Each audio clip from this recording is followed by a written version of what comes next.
في علم الله صلاة دائمة بدوام ملك الله صلاة وسلاما عليك يا رسول الله صلی اللہ تعالی علیہ وسلم۔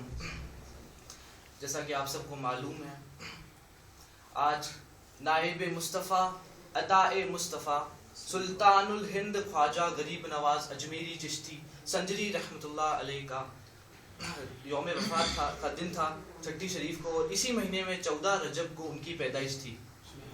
وہ ایک گاؤں سنجر میں پیدا ہوئے،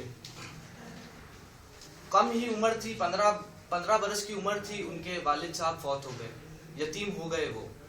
اور کچھ رول ہے اسلام کے کہ جب اللہ عز و جل کسی کو بہت بڑا مقام عطا کرنے والا ہوتا ہے تو اسے کم ہی عمر میں یتیم کر دیا جاتا ہے۔ والدین کی طرف سے وہ سید تھے، والدہ کی طرف سے وہ حسنی تھے، اور والد کی طرف سے وہ حسینی تھے۔ سبحان اللہ۔ وہ مادر جات ولی تھے، مادر جات معنی ماں کے شکم سے آپ ولی تھے۔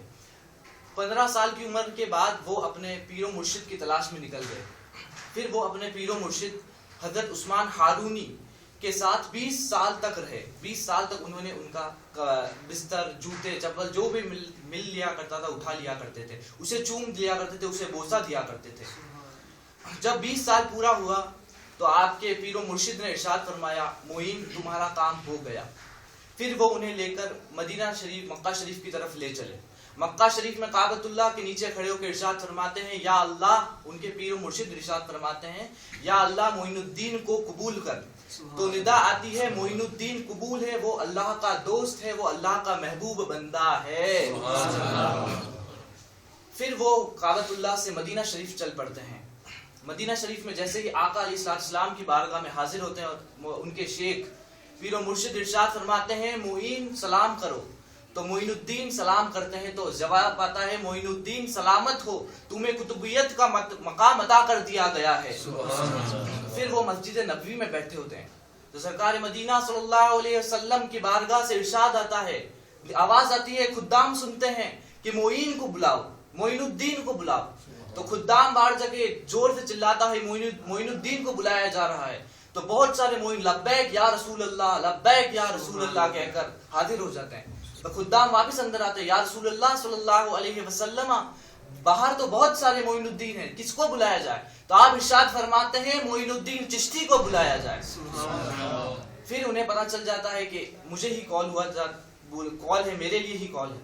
پھر وہ مسجد نبوی سے نکل کر مدینہ منورہ میں سرکار مدینہ صلی اللہ علیہ وسلم کی بارگاہ میں حاضر ہوتے ہیں تو آواز آتی ہے، معین الدین تم اندر آ جاؤ۔ تو وہ اندر آ جاتے ہیں۔ پھر معین الدین حضرت خواجہ صاحب کو عطا ہوتا ہے کہ تم سلطان الہند نائب مصطفیٰ عطاء مصطفیٰ ہو کر اجمیر شریف، ہندوستان کے ایک شہر اجمیر میں پہنچو گے، تمہیں وہاں کی سلطنت سونپ دی گئی ہے۔ پھر ماجرا ہے، یا رسول اللہ، وہ کہتے ہیں انہیں پتہ نہیں کہ نقشہ کیا ہے ہندوستان کا، وہ سنجر شریف ایران کے رہنے والے، انہیں نقشہ پتہ نہیں۔ تو آپ آقا علیہ السلام ان کے خواب میں آتے ہیں اور انہیں پورا ہندوستان کا نقشہ سمجھا دیتے ہیں۔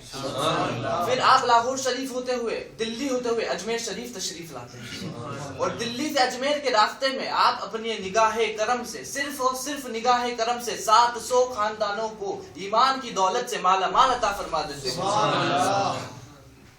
700 خاندانوں کو آپ صرف نگاہ کرم سے، کیونکہ پرابلم یہ ہے لینگویج پرابلم، وہاں کے لوگ سنسکرت اور ہندی بولتے ہیں، وہ فارسی جانتے ہیں، عربی جانتے ہیں، وہ جانتے نہیں